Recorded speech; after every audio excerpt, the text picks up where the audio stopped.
हमने आपको पंजाब और यूपी के कई गैंगस्टर की कहानी सुनाई, लेकिन आज की कहानी राजस्थान के एक ऐसे गैंगस्टर की कहानी है जिसका एक समय पूरे राजस्थान में सिक्का चलता था। उससे बड़ा आज तक कोई भी राजस्थान में डॉन नहीं बन सका है, जो फर्राटेदार अंग्रेजी बोलता था, डांस करने का बहुत बड़ा शौकीन था। जितना खूंखार खुद था, उससे कई गुना खूंखार उसकी गर्लफ्रेंड थी। सिर पर टोपी, आंखों पर चश्मा और मुंह पर मुस्कान। एक गैंगस्टर जिस पर 5 लाख का इनाम। इसकी हंसी देखकर आपको ये तो पता चल ही गया होगा कि ये कोई नॉर्मल डॉन नहीं था। जिसके चारों तरफ पुलिस हो और उसके मुंह पर ऐसी मुस्कान हो तो भला एक नॉर्मल डॉन कैसे होगा। जितना चौड़ा उसका शरीर था, उससे कई गुना बड़ी इसके गुनाहों की लिस्ट है। ये वो गैंगस्टर है जो गिरफ्तार होने के बाद पुलिस के सामने ही मुस्कुराता है। डर नाम का शब्द तो इसकी डिक्शनरी में ही नहीं था। जब भी पेशी पर जाता तो डॉन की तरह तैयार होकर जाता और खुद ही अपने गुर्गों द्वारा अपने फोटोशूट करवाता, जिसने सरकार की नाक में दम कर दिया था।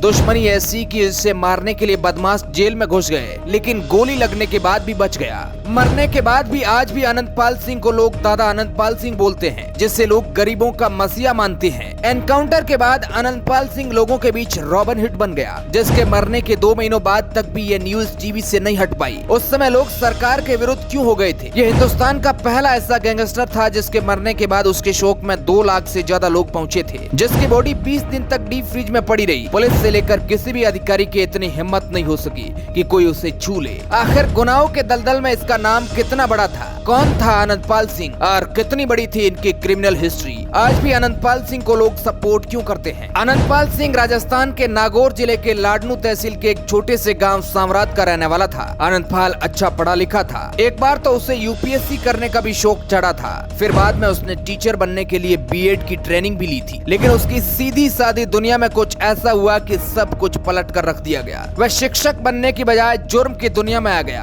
और क्राइम की दुनिया का रॉबिन हुड बन बैठा।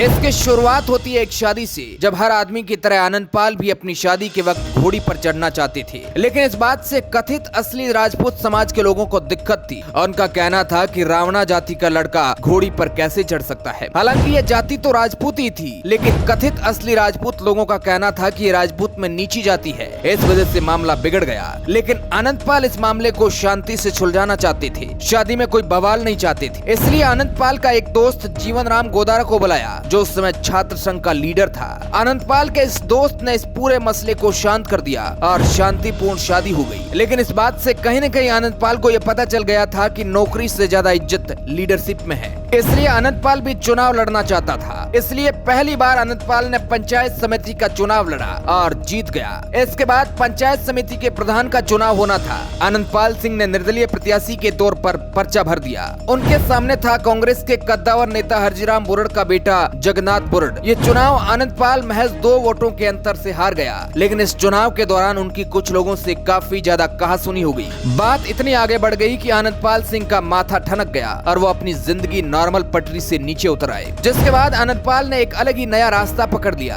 एक तरफ झगड़ा और दूसरी तरफ हार ने अनंतपाल को पूरी तरह से बदल कर रख दिया और इस प्रकार एक टीचर बनने वाले आदमी की खूंखार गैंगस्टर बनने की कहानी शुरू हो गई। जिसके बाद अनंतपाल सिंह तस्करी, लूट, शराब, स्मगलिंग जैसे अवैध काम में लग गया। इस वजह से ये पुलिस की नजरों में आ गया और जिससे इसके दुश्मनी थी उनको ये निपटाने लग गए। जिसके बाद से ये उस आदमी का कत्ल करता है जो उसे समाज से लड़कर घोड़ी पर बैठाता है, यानी कि ये जीवन राम को मौत के घाट उतार देता है। दरअसल अनंतपाल सिंह ने मदन सिंह राठौड़ की हत्या का बदला लिया था। बताया जाता है कि कुछ ही महीने पहले फौज के जवान मदन सिंह की हत्या जीवन राम ने कर दी थी। हत्या का तरीका दिल दहला देने वाला था। मदन सिंह की मौत के बाद राजपूत समाज इसका बदला लेना चाहते थे, इसलिए राजपूतों का भी यह मामला जातीय बन गया था। एक तरफ जाट हो गए थे और दूसरी तरफ राजपूत। इसलिए बताया जाता है कि अनंतपाल ने अपने समाज के सम्मान को देखते हुए जीवन राम को मौत के घाट उतार दिया। इन 2 हत्याओं के बाद कहीं जाने और भी जाती है, जिससे राजपूतों की नजरों में अनंतपाल हीरो बन गया। अब पुलिस के डर से आगे निकल चुका था। देखते ही देखते इसकी इतनी पहचान बन गई कि यूपी, बिहार, हरियाणा के गैंगस्टरों में इसका चर्चा फैल गया था। इस वजह से इसका अवैध काम और भी ज्यादा फैल गया। लोग इसके नाम से खौफ खाने लगे थे। कहते हैं कि दुश्मनों के प्रति अनंतपाल का रवैया बड़ा ही खौफनाक होता था। ये अपने दुश्मनों को अलग ही स्टाइल में निपटाते थे। कहते हैं कि जब उसे गिरफ्तार किया गया था तो विरोधी गैंग के लोगों ने जेल में घुसकर इस पर गोली चला दी थी, जिसमें से एक गोली तो अनंतपाल को लगी, लेकिन बाद में उनकी गन से और गोलियां नहीं निकल पाई और आनंदपाल बच गया, जिसके बाद उसे बीकानेर जेल से अजमेर जेल में शिफ्ट कर दिया गया। 3 सितंबर 2015 को आनंदपाल और उसके साथी सुभाष मूंड की नागौर कोर्ट में पेशी थी। जब वापस उसे पुलिस वैन से अजमेर सेंट्रल जेल लाया जा रहा था, तब आनंदपाल ने सभी पुलिस वालों को मिठाई खिलाई जिसमें नशे की गोलियां मिलाई हुई थी। जिसके बाद आगे उसके साथी सड़क पर गाड़ी को रोक लेते हैं और पुलिस पर फायरिंग कर आनंदपाल को अपने साथ भगा कर ले जाते हैं, जिसमें से एक पुलिस वाले के पांव पर गोली लग जाती है। बाद में पता चलता है कि वो पुलिस वाला भी उसी के साथ मिला हुआ होता है, जिसके बाद पुलिस उसे हर जगह पर ढूंढती है और वो कहीं भी नहीं मिलता है। आनंदपाल अब ऐसे कांड को अंजाम देने लगा था कि सरकार भी उससे तंग आ चुकी थी। कहते हैं कि आनंदपाल भले ही एक गैंगस्टर हो, लेकिन वो अपने समाज का हमेशा अच्छा सोचता था। शायद यही वजह है कि उसे अपने समाज के लोग पसंद करते थे। हजारों युवा आनंदपाल के फैन हो जाते हैं। अब आनंदपाल को यह पता चल चुका था कि उसकी कभी भी पुलिस के साथ मुठभेड़ हो सकती है, क्योंकि पुलिस उसे किसी भी हाल में पकड़ना चाहती थी। इसलिए आनंदपाल ने हथियार खरीदना चाहा और उसका यह सपना पूरा करता है उसी का दोस्त। आनंदपाल करीब 3 लाख में AK-47 खरीदता है और उसे अपने पास ही रखता है। इस बीच उसकी मुलाकात होती है अनुराधा से। अनुराधा राजस्थान की लेडी डॉन थी जो फर्राटेदार अंग्रेजी बोलती थी। धीरे धीरे दोनों की दोस्ती प्यार में बदल गई। अनुराधा ने आनंदपाल को अंग्रेजी बोलना सिखाई।